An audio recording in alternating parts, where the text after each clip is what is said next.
Tell me if you've heard this before. Control your calendar before it controls you. Or Treat your calendar like your baby. well, I've had a tremendous amount of challenge with my calendar controlling me, which is why I spend a lot of time doing shallow work. Shallow work, who is the enemy of deep work, the work that we need to be doing on every single day. I'm going to introduce you to the productivity superhero called time blocking and its three cousins that are going to save you and me as founders and entrepreneurs from the hells of shallow work. Let's get started. Here's the thing, I spend a lot of time doing reactive work. My days are chopped up by meetings, phone calls, WhatsApp notifications, the doorbell ringing, all of the things that are designed to create havoc in an entrepreneur's life. And the worst of it is there's always a challenge or a problem that I need to solve, whether it's for my wife, for my customer, or for my team members. There's always someone clamoring for my attention. I came to realize there must be a better way of solving this problem. I watched a lot of productivity gurus like Ali Abdaal, Thomas Frank, August Bradley, and they all talked about this one productivity superhero called time blocking. And the question really is, does time blocking actually work? In this video, I'm going to break that down for you and show you how you can make time blocking effective. Before we talk about time blocking, I want to introduce you to the two concepts talked about by Cal Newport in his book called Deep Work. He talks about shallow work versus deep work. So what is actually shallow work? Shallow work is the kind of busy work that keeps us in reactionary mode, like checking emails, responding to phone calls, sending proposals. Cal Newport in his book defines shallow work as the non-cognitive, logistical kind of work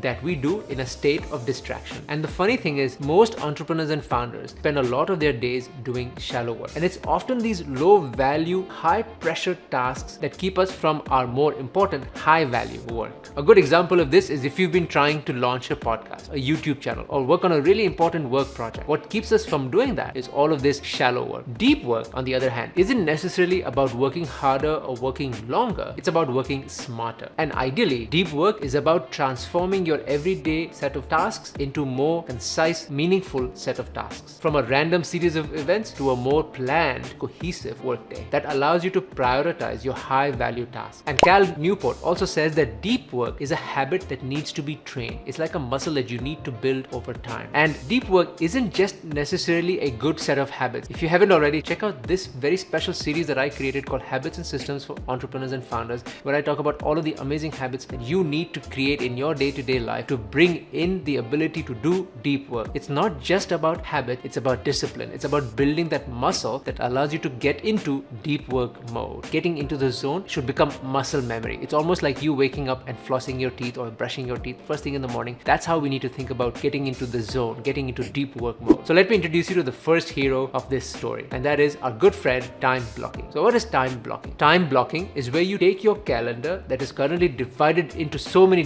different activities and you start to put everything in a certain order. Our calendars are currently split into doing different tasks over different time periods. Time blocking takes that and spins it into a way such that you start to do things in a certain order. So for example, all of my proposal work I tend to do first thing in the morning. All of my content scripting and research I tend to do the second thing after my proposal work. This way I'm not creating context switching overhead, because when you switch from one task to the other, what you're really doing is you're creating an overload on your cognitive abilities, because it takes time to switch from one task to another. In my case, if I need to shoot a video, I need to set up the cameras, the lights, the mic, and if I had to do that 3 times in a day, it makes very little sense to spend that kind of energy. It's much more sensible to bring all of these together in one time slot. The second cousin of this productivity superhero is task batching. Task batching is something that you typically will do in conjunction with time blocking. Once you've created these containers on your calendar, you're now able to group all of these different types of tasks together. Whether it's scripting your videos or your social media or writing out your sales proposals, if you tend to do all of these tasks together in one shot, you're much more productive. The third hero in this story is day theming. I tend to use day theming as a level 2 of time blocking, and you can use this in a very similar format. Once you've gotten comfortable with creating containers on your calendar and you've now able to batch tasks together, consider taking this to the next level and using day themes as a very easy way to make yourself even more productive and get into deep work mode. mode. For example, I will do all of my content work on Wednesdays. I do all of my sales work on Sundays, and I do all of my team work on Thursdays. This way, I'm able to be very focused on what kind of work needs to be done on what kind of days. Tuesdays, for example, is BNI days. I'm part of a business organization that meets on Tuesdays, so I tend to do all of my BNI related work on Tuesdays. The fourth and the final superhero that I want to introduce you to is time boxing. And it's very easy to confuse time boxing for time blocking. But time boxing is this really easy way to make sure that you give yourself a certain amount of time to do a certain amount of tasks. And if you have heard me talk about Parkinson's law in an earlier video, Parkinson's law says that work will expand to the time given to it. If you tend to belabor a task, it will continue to occupy as much time as you will give it. So remember, time boxing is where you are going to now create boxes of time and ensure that you finish that particular task in that particular time box. And here's a pro tip. If you haven't finished a task in that time box, it's okay. Move on to the next task in the next time box and then come back to this later. What tends to happen in procrastination mode, we tend to continue working on something which will now take a lot more time than it should have, and we tend to feel terrible once the day is come to an end. Another good reason to use time boxing is almost as a way to gamify your productivity. If you love competition, this is a great way to compete with your own productivity and your mindset and tell yourself how good you're going to feel once you finish this particular task in this particular time box. A few things that I want you to keep in mind as you start to work with these 4 productivity superheroes. The first one being doing a time audit. Doing a time audit forces you to really go back in time and be truthful about where you're spending your time. Whether you're doing work for your family, whether you're doing work personally, whether you've got to pick up the kids from school, whatever that may be, these are all our seasons of life and our roles in our life. So make sure that you're honest and realistic about where you spent your time. The second tip is to be realistic about your time. If you think you need half an hour to pick your kid from school and drop them off home, give yourself an hour. Create buffers around your time slots because time does tend to spill over very easily. So don't be blocking yourself and putting yourself into a corner by creating very tight time blocks. A third tip, and my personal favorite, is have an overflow day. There are going to be days when certain tasks just don't happen. Despite your best plans and your best intentions, things just don't seem to work on certain days, which is why an overflow day is going to be very key in this arsenal of productivity. Having a day where you can tend to spill over tasks can be very helpful.